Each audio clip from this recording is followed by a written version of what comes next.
50 गुना ज्यादा तेल वो अप्रैल से इंडिया ले रहा है। ये वॉल स्ट्रीट जर्नल की। India tells oil companies to load up on discounted Russian crude. Majeed, ये वॉल स्ट्रीट जर्नल, ठीक है, वो बढ़ाते जा रहे हैं। बिजनेस स्टैंडर्ड का कह रहा है India's Russian oil import jump over 50 times since April. Foreign affairs बड़ा जरीदा अमेरिका का जो इस माह का है, द न्यू एनर्जी ऑर्डर। यानी आप जरा तस्वर करें कि रुपए में पेमेंट हो रही है रशिया को, रुपए में पेमेंट कर रहा है इंडिया। यानी और आप ले रहे हैं 100, पता नहीं 5 या 10, वो ले रहे हैं $40 बैरल। अब मुझे बताएं, सारी इंडस्ट्रीज क्या इंडिया में आपने कंपीट कर रहे हैं ना। अब बांग्लादेश शुरू कर रहा है रशिया का ऑयल, और रोना धोना सुबह से शुरू करते हैं तो रात तक रोते धोते रहते हैं, कोई काम ही नहीं कर रहे। प्रोएक्टिवली जाके निकलें, कुछ ये मसाइल हल करें। आपके रोने के लिए लाइन नहीं कर सके। आपने जयशंकर साहब का वो यूरोप के अंदर वो स्टेटमेंट सुना होगा अभी रिसेंटली, कि उन्होंने कहा कि यूरोप ये समझता है कि उनका प्रॉब्लम दुनिया का प्रॉब्लम है, और अगर बाकी दुनिया का प्रॉब्लम है तो यूरोप का प्रॉब्लम नहीं है, उनका अपना है, वो जाने, उनका काम जाने, वो भूखे मर रहे हैं या नंगे हैं या कुछ है, उनका मतलब वो यूरोप का कोई कंसर्न नहीं है।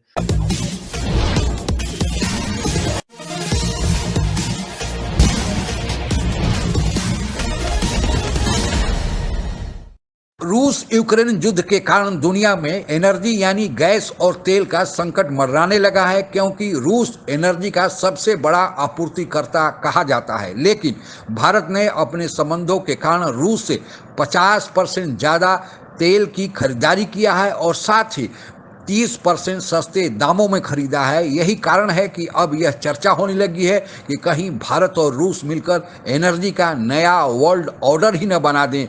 क्या है इस वर्ल्ड ऑर्डर की हकीकत, आइए समझते हैं। ये वॉल स्ट्रीट जर्नल की। India tells oil companies to load up on discounted Russian crude. Majeed, ये वॉल स्ट्रीट जर्नल, ठीक है, वो बढ़ाते जा रहे हैं। बिजनेस स्टैंडर्ड का कह रहा है India's Russian oil import jump over 50 times since April. 50 गुना ज्यादा तेल वो अप्रैल से इंडिया ले रहा है, ठीक है।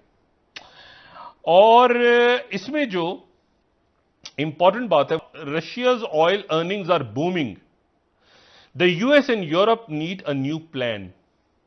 रशिया का कोई नुकसान नहीं हुआ, जो मैं पहले भी कह रहा हूं, उनकी बूमिंग ऊपर जा रही है सारी उनकी जो अर्निंग्स हैं, और अमेरिका और यूरोप को नया प्लान चाहिए। फॉरेन अफेयर्स बड़ा जरीदा अमेरिका का जो इस माह का है, the new energy order, how governments will transform energy markets. जब फैसला करना होता है ना मुल्कों ने, और सफारतकारी करनी होती है तरीके से, अगर आप रशिया से फर्ज करें पैरेलल, आप रशिया से एक ऑयल की बात करें इस वक्त, तो आपका क्या ख्याल है, आपके ऊपर अमेरिका पाबंदियां लगा देगा? इंडिया पे लगा दी कि क्या कोई पाबंदियां लगी? नहीं। ईरान से ऑयल लिया जाता रहा, नहीं लगी। और कमाल की बात आप देखें, रूबल ये आगे कैसे चाइना की डी डॉलराइजेशन के ऊपर, आपके ख्याल ये यानी आप जरा तस्वर करें कि रुपए में पेमेंट हो रही है रशिया को, रुपए में पेमेंट कर रहा है इंडिया। यानी और आप ले रहे हैं 100, पता नहीं 5 या 10, वो ले रहे हैं $40 बैरल। अब मुझे बताएं, सारी इंडस्ट्रीज क्या इंडिया में आपने कंपीट कर रहे हैं ना। अब बांग्लादेश शुरू कर रहा है रशिया का ऑयल। अब मुझे बताएं, टेक्सटाइल इंडस्ट्री में आप जब कंपीट करेंगे दुनिया में, और आपके पास तेल और गैस और बिजली और यहां पर फैक्ट्रीज और उनके ऊपर अजाब और टैक्सेशन, और साथ वहां पे सस्ता ऑयल और सारी मार्केट्स खुल रही हैं पड़ोस में, तो मुझे बताएं आप कहां खड़े होंगे दुनिया में? भाई आपकी एक्सपोर्ट्स कहां खड़ी होंगी? कि इंडिया ने यकीनन उसका इंपैक्ट, उसका फायदा हुआ है, वो हालांकि स्ट्रेटेजिक एलाई भी है। इशू ये है कि इंडिया ने क्या किया कि इंडिया ने कहा कि ठीक है, हम आपसे 30% इंडिया ने लिया, और उन्होंने कहा कि हम आपको लोकल रूबल में पैसे देंगे। लिहाजा रूबल देखें कहां से कहां पहुंच गया। देखें इंडिया जो है वो दुनिया का 3rd ऑयल कंज्यूमर कंट्री है, ठीक है। तो उन्होंने, इंडिया ने जो सेव कर लिया है, ठीक है, वो बड़ा कमाल किया है। नंबर 2 जेल में रखें, Pakistan is also one of the 10 largest consumer of oil. आपकी पॉपुलेशन 5वें या 6ठे नंबर पे है, 220 मिलियन की पॉपुलेशन है, जी मसला ये है कि जब आप बहुत सी चीजें मैं समझता हूं कि चाहे ये गवर्नमेंट हो चाहे इमरान खान साहब की गवर्नमेंट हो, दोनों ने आईएमएफ के सामने घुटने टेके। तो बिल्कुल आपने ये वाली बात की कि हिंदुस्तान ने अनटाइम ये चीजें की, हम अनफॉर्चुनेटली हम इसी मसाइल का शिकार रहे हैं लास्ट 75 ईयर्स से। हम कभी सऊदी अरेबिया को कहते हैं कि ये नाराज ना हो जाए, कभी देखते हैं चीन नाराज ना हो जाए, कभी देखते हैं अमेरिका वाशिंगटन नाराज ना हो जाए।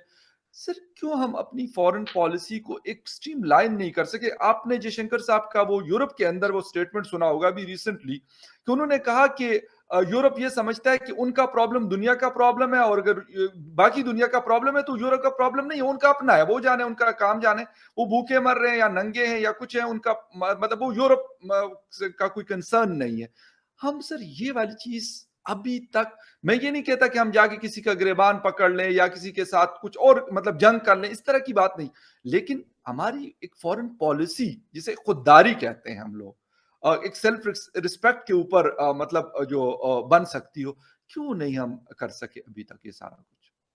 ये जो मैप है जो मैंने कल भी दिखाया था कि और इसको देखना बड़ा जरूरी है, सामने रखना इसको, कि इंडिया जो है वो वहां पे एग्जिस्टिंग जो है वो ऑयल कहां से आ रहा है, ठीक है, port of Mumbai, Saint Petersburg से आ रहा है, पूरा क्रॉस करते हुए अगर इस मैप को हम देखें, और ये 8,675 नॉटिकल माइल्स ये पूरा ऊपर से क्रॉस करता हुआ आ रहा है, ठीक है, स्टेट ऑफ हॉर्मज, और फिर ये इंडिया पहुंच रहा है, ठीक है।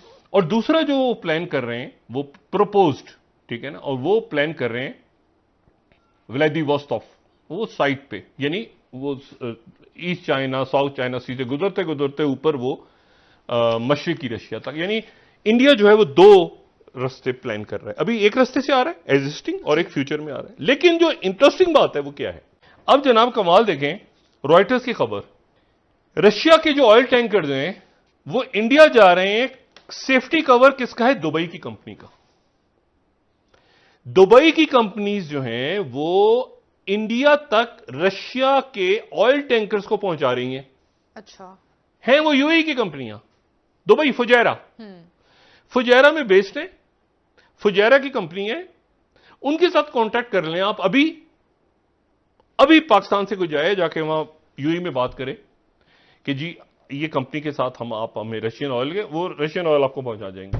गैर मुल्की तारकीन वतन ने इतने पैसे भेजे, मतलब आपके इसके अलावा बाहर से कोई चवन्नी की चीज नहीं है कहने के लिए कि हमारे मुहिब्बे वतन पाकिस्तानी कुछ भी नहीं, आप कुछ कर ही नहीं रहे बैठ के, यहां से पैसा बाहर भेज रहे हैं, बाहर से खाक पैसा आएगा। मतलब सिर्फ ये है कि इसके ऊपर जब पड़ोस में आपका ऑयल सस्ता, बिजली मौजूद, गैस, हर चीज अवेलेबल होगी, तो उनकी आप कैसे कंपीट करेंगे दुनिया के साथ? और आप अपनी इंडस्ट्रीज और फैक्ट्रीज पे टैक्सेस भी लगा रहे हैं, बिजली भी बंद कर रहे हैं, गैस भी बंद कर रहे हैं, और रोना धोना सुबह से शुरू करते हैं तो रात तक रोते धोते रहते हैं, कोई काम ही नहीं कर रहे। प्रोएक्टिवली जाके निकलें, कुछ ये मसाइल हल करें।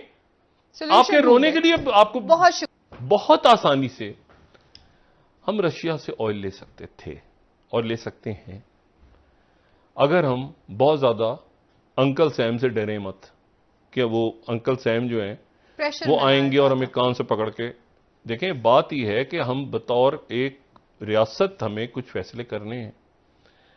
भारत अपने आप को इतना आर्थिक और सामरिक दृष्टि से मजबूत कर लिया है कि वह अपने राष्ट्र हित में स्वतंत्र है, कोई भी निर्णय ले सकता है, किसी भी दूसरे देश का दबाव अब वह बर्दाश्त नहीं कर सकता है।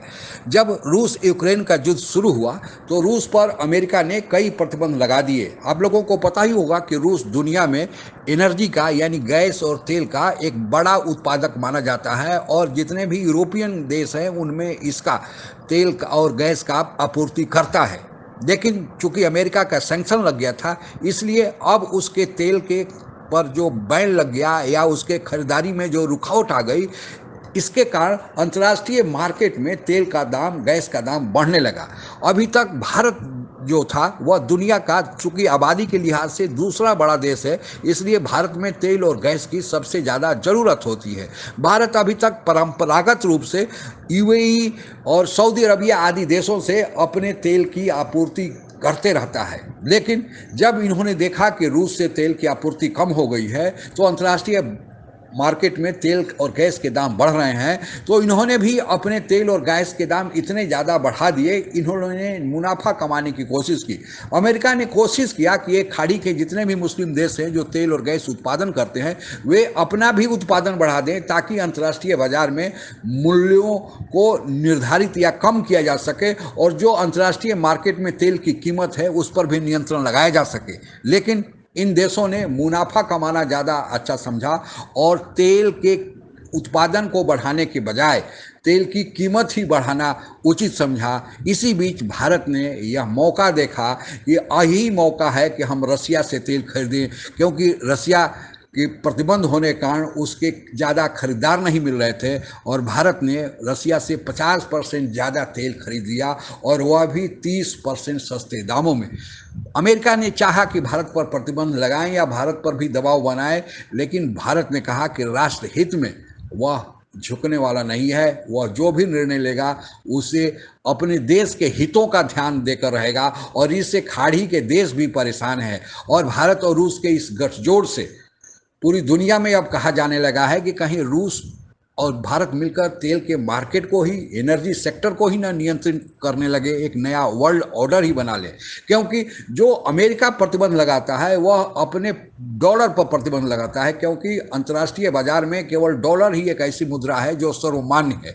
लेकिन भारत और रूस ने आपसी समझौता करके आपसी मुद्रा में यानी रूबल और रुपया में एक्सचेंज करके आपस में इन लोगों ने व्यापार करना शुरू किया। तो अब अमेरिका का दबाव भी यहाँ काम कर नहीं रहा था। यही कारण है कि आज अंतर्राष्ट्रीय मीडिया में और उसी की जो झलक है अभी आपने जो परिचर्चा में सुना वही कहा जा रहा है। और यह काम भारत पहले भी कर चुका है। भारत ईरान से भी तेल खरीदता था, लेकिन अमेरिका ने ईरान पर प्रतिबंध लगा दिया। उसके बावजूद भी भारत को चूंकि एनर्जी की, तेल की, गैस की जरूरत थी तो भारत ने ईरान से भी खरीदना जारी रखा। तो भारत चूंकि आज अपने को मजबूत कर लिया है, इसलिए वह अगर राष्ट्र हित में फैसला करता है तो यह भारत के बढ़ते ताकत का परिणाम है। और आज के लिए बस इतना ही। जय हिंद। आप अगर हमसे जुड़ा रहना चाहते हैं तो कृपया मेरे चैनल को सब्सक्राइब करें तथा बेल आइकन भी दबा दें ताकि नई वीडियो की जानकारी तुरंत आप तक पहुंच जाए। धन्यवाद। जय हिंद।